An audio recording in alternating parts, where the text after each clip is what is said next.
Is it time for the untamed net to be put on a leash? This week on Click, we'll hear from the big players who think the World Wide Web is too much like the Wild Wild West. And we'll ask whether anyone can keep a secret online these days and what might happen to those who leak. Welcome to Click. I'm Spencer Kelly. When it comes to privacy laws, the internet has become a bit of an embarrassment. Cybercriminals can remain anonymous, embarrassing authorities. Secret government documents are leaked anonymously, embarrassing ambassadors. And yet anonymous celebrities are unmasked, embarrassing, as it turns out, footballers. There are people asking if the net needs to be more tightly controlled, and this year they include the most powerful politicians on the planet. David Reed has been to the G8 summit in Paris to find out if the world's governments are about to get their hands on the World Wide Web.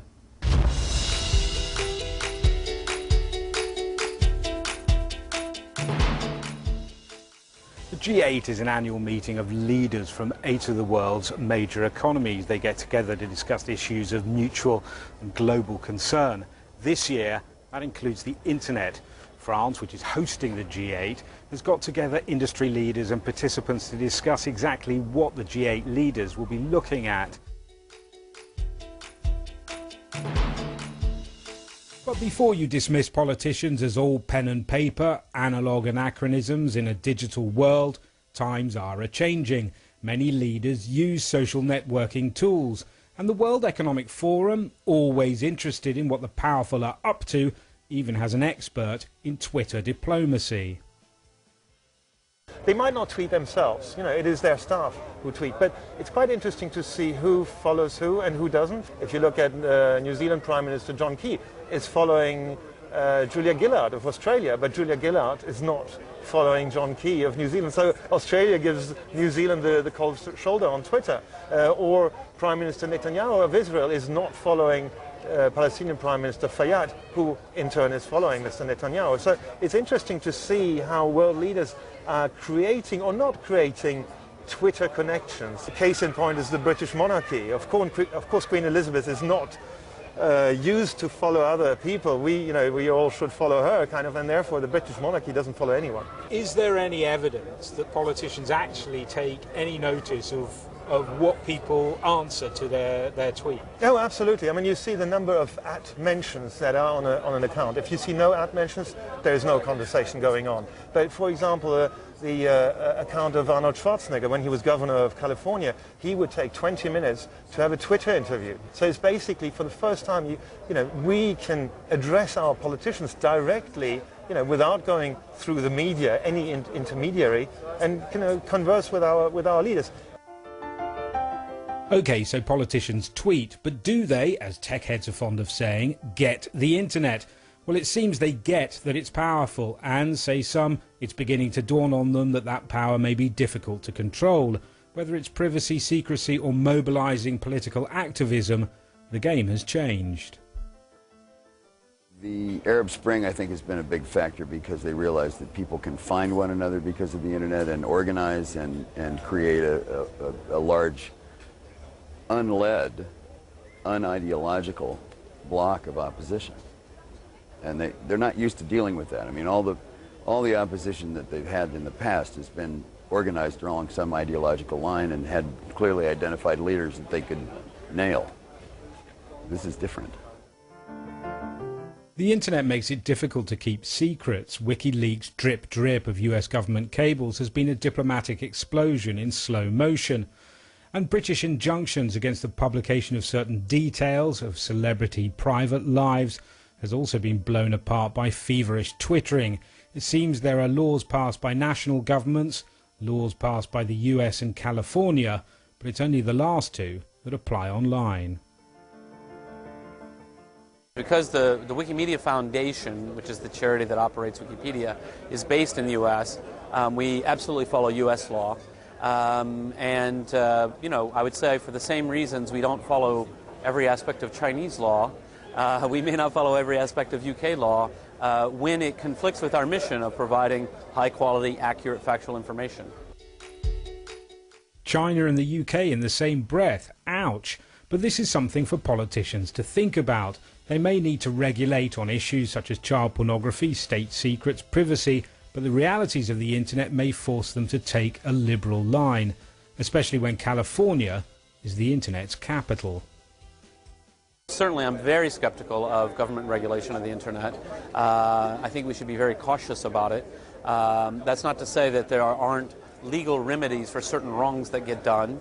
That's not to say we shouldn't have no laws. But it is to say that as we introduce any new laws, any new regulations, we have to really think carefully about unintended consequences. We have to think about freedom of speech rights. The worst thing you can have is bumbling government regulations from politicians who barely know how the internet works.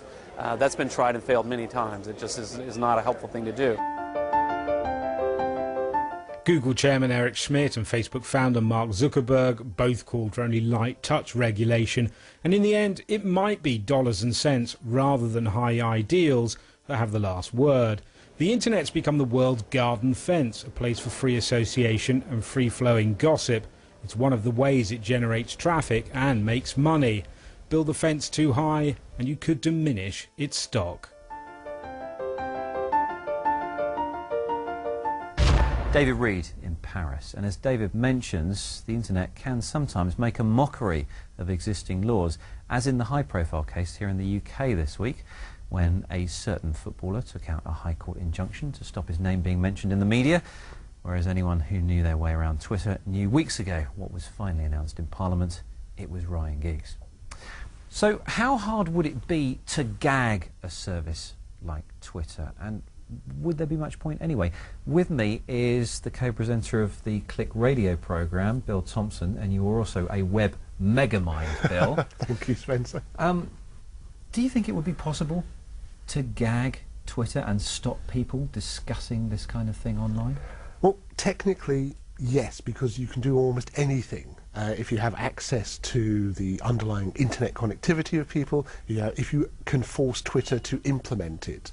But the reality is, of course, that it wouldn't work in any meaningful sense. So you could just keep pumping names into Twitter and see which ones make it through the filter and which don't, and then you know who's got an injunction or not. Exactly, and if you know it's a footballer, you could easily write a little script that tried out every footballer in the Premiership. It's the same as breaking passwords.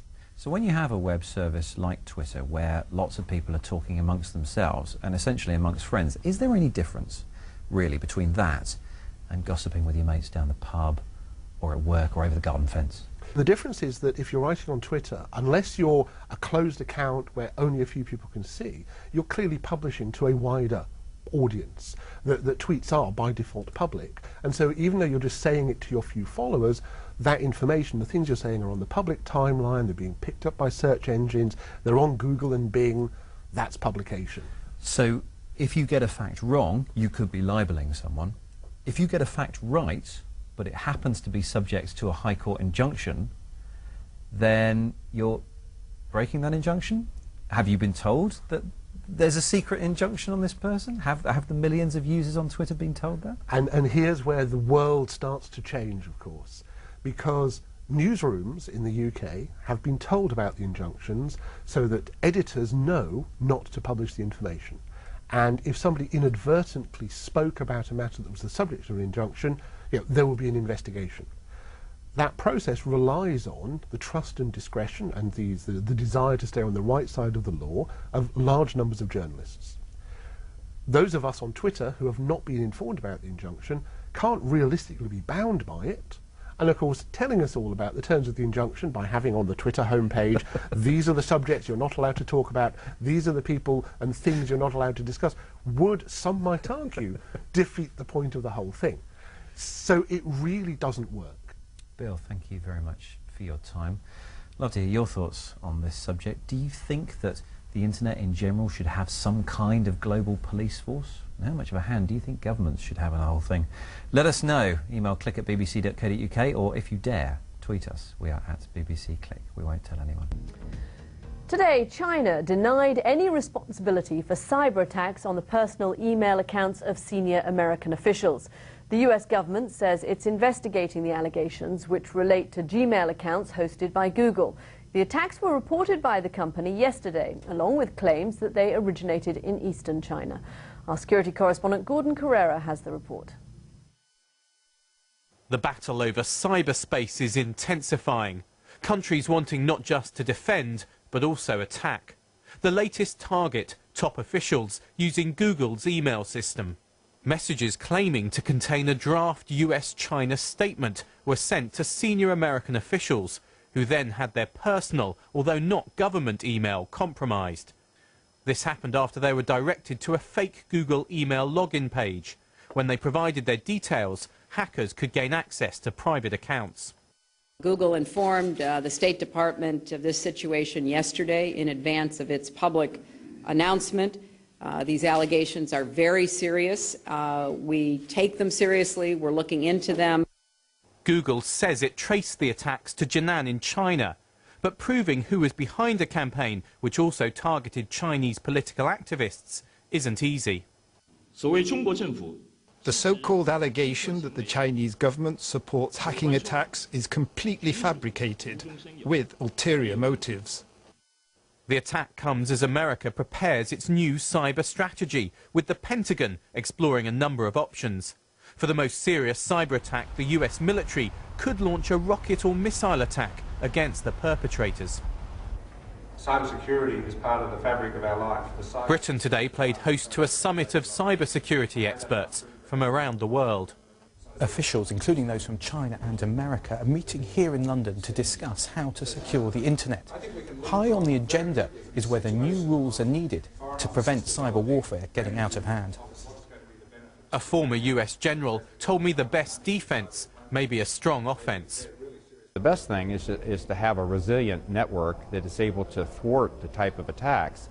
But the attacks are getting so sophisticated now that protective measures alone aren't enough. And so people are building not only defenses, but they're also building offensive capabilities. And Britain may have carried out its own cyber attacks. GCHQ, the Electronic Intelligence Agency, is declining to comment on reports it launched an assault on an Al-Qaeda magazine. When people originally tried to read this glossy online publication promising bomb-making instructions, this is what they found.